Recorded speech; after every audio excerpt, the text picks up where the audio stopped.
Back when I first started sharing my story of overcoming trafficking back in like 2009, 10, 11, 12, 13, the number one question people always asked me was, how do we help? And I never really had a good answer because the people who helped me the most were the other spicy workers who really understood the nuances, and that from an outsider's perspective, people just didn't know how to help.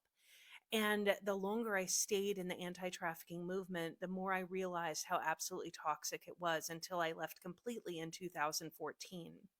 And I ended up writing this book, Surviving Trafficking in the Anti Trafficking Movement, but I could not publish it because I understood all of the unaliving threats that I would get because I had already gotten so many of them that I was terrified to be able to share my story again and really expose what I learned, because being exploited by the anti trafficking movement left me with so much more emotional and physical damage than actually being trafficked, that I didn't know how to work through it. And so the book actually sat in my Google Drive for like 5 years before I could ever even consider thinking of publishing.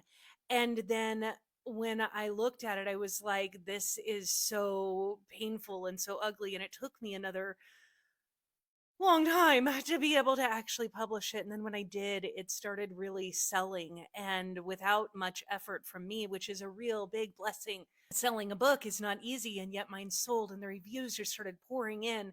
And I realized that it's been now published for 3 years, and I've hardly promoted it at all.